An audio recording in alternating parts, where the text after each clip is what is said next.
Namaste. Namaste. Oh, hello, namaste. Can we start? Yes, please. Go ahead. Can you see us? Is it enough light? Yes, yes, I can see you quite clearly. Okay, good. Except some people on the right side, but otherwise I can see you.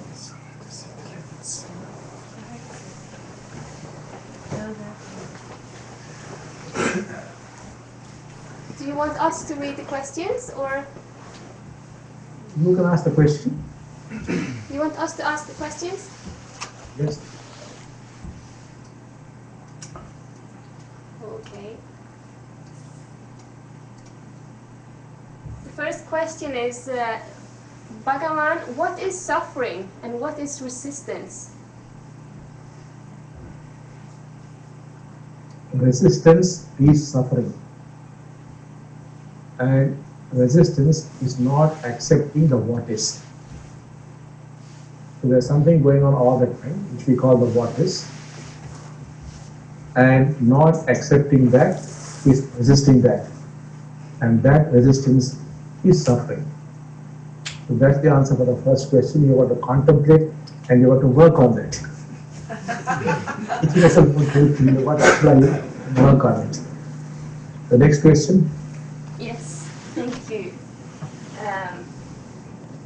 What is the role of the Kundalini in the time to come? When the Kundalini is awakened, is there something that you recommend to do or not to do related to this? Well, as the Kundalini rises, your level of consciousness also rises. We have these chakras, what are called ductless glands. These act as switches to the brain. And as the Kundalini flows into these chakras or the ductless glands, various parts of the brain get activated, and depending on that, your level of consciousness goes up. Now, when the age shifts and times change, it's being caused by the Kundalini, the planetary energies, which in turn activate the Kundalini and raise the level of Kundalini.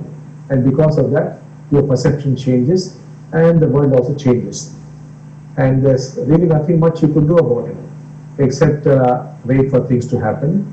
And also, if you get an insight, the Kundalini is likely to rise. Otherwise, I would not recommend getting directly involved with any Kundalini awakening techniques, especially for people who are the thick of the world. It's okay for monks who are leading a very secluded lives, they could indulge in it, but I would not recommend this to people who are the thick of the world. Things should naturally happen to you. So that is the answer for the second question. Third question. The third question is, Bhagavan, how can we guide our children and young people in this time that lies ahead of us towards 2012? In the coming times, the best way to guide our children would be to ourselves live a life of integrity, and that would influence the children.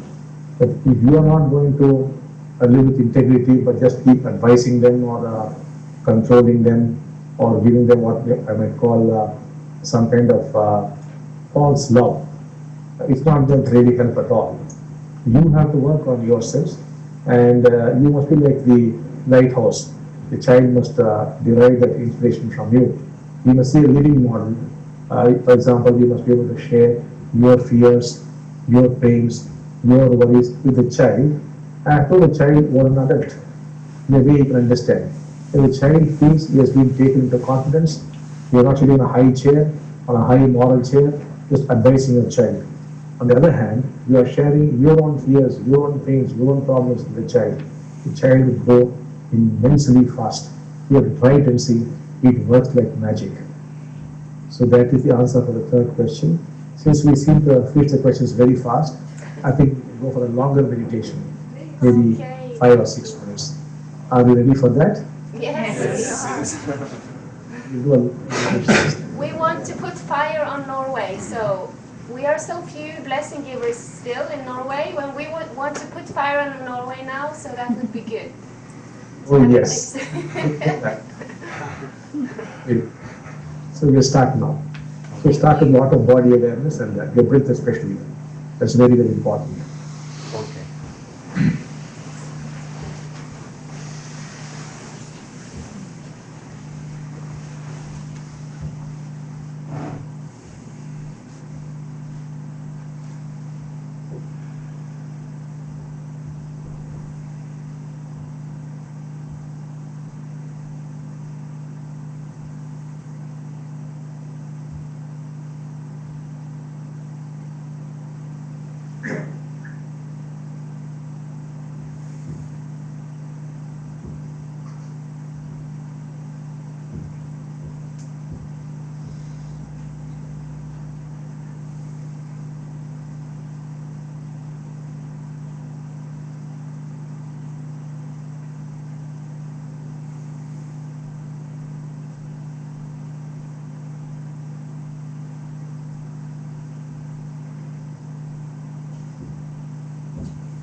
Namaste.